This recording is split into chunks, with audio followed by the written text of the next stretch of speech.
Hey guys, Weathercast 100. Right now we are looking at an enhanced satellite loop of Hurricane Igor. Excuse me. As you can see, Igor is starting to get better defined as we go through the day. It went through another eyewall replacement process yesterday, and also entrained a little bit of dry air into the system, and it weakened it a little bit, and now it's back up to, I think winds are at, let's go check that. Winds are at 140 miles an hour. Movement is off to the west-northwest at around 7 miles an hour, and it will continue on that movement all the way up until around Saturday, where it starts curving off more north. I think this track is a bit far too east. I think they're going to have to adjust it west, simply because the models are exaggerating the effects of this high pressure system over here, which is not going to be as strong, I don't think, as the models are predicting. But as you can see, it keeps it to a Category 4 hurricane all the way up until Saturday, and then downgrades it to a Category 3 by Sunday, and then by Monday it downgrades it to a Category 2.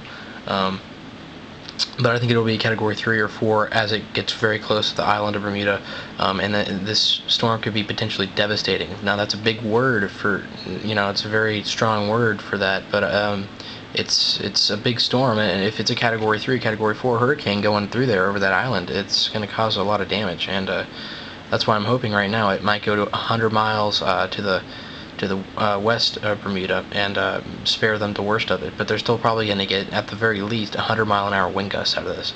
So this is a storm to be watched, and definitely preparations need to be taken in Bermuda. Here are the spaghetti models, what they're doing with it. You can just see them, they're taking it off to the northwest and eventually north and then northeast out to sea. Here is Hurricane Karl, which just got upgraded to a hurricane today.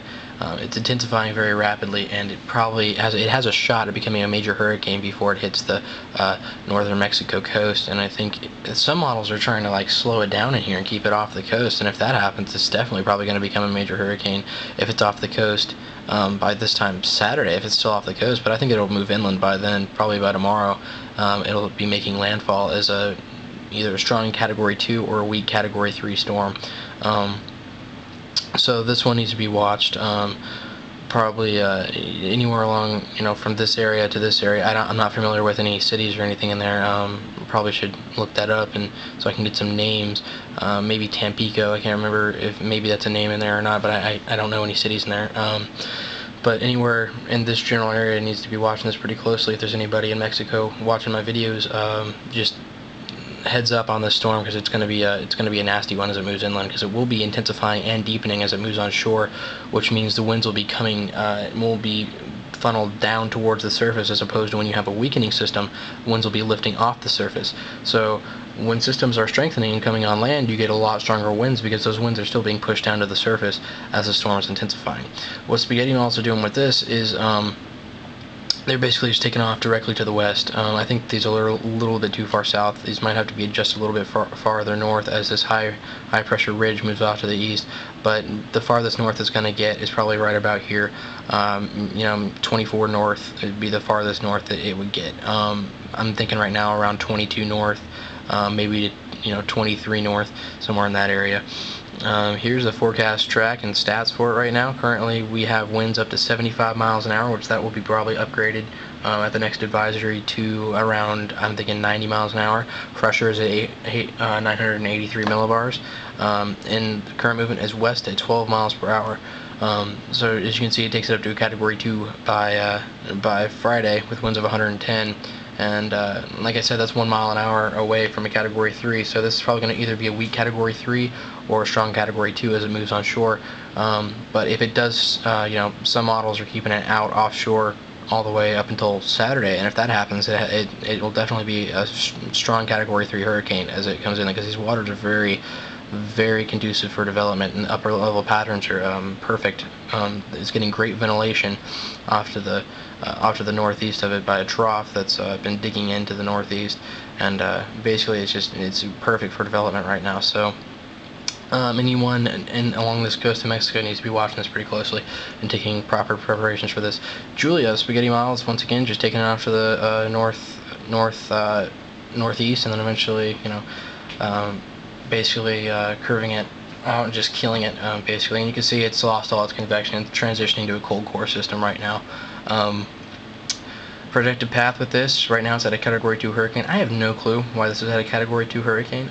It should be, in my opinion, tropical storm, Julia, because, you know, it's got, one, no convection with it, two, Karl looks way better than it does, and it only has winds of 75 miles an hour.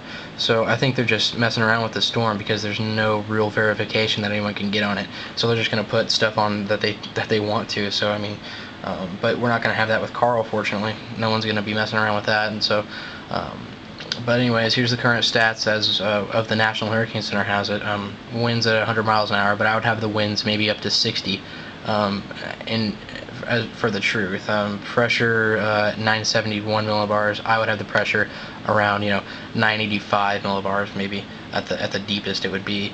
But yeah, that's about it. As you can see, Julia dissipating in the Atlantic, Igor growing in size and becoming better organized as we speak.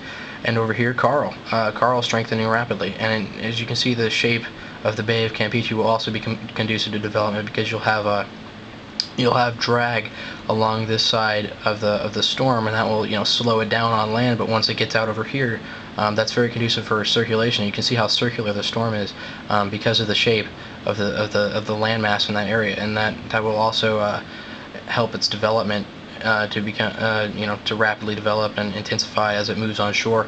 Right now you can see the shear wind shear map is you can see Igor right here and Karl right here down in the Bay of Campeche, and Karl is getting ventilated very well. It has no shear to deal with whatsoever.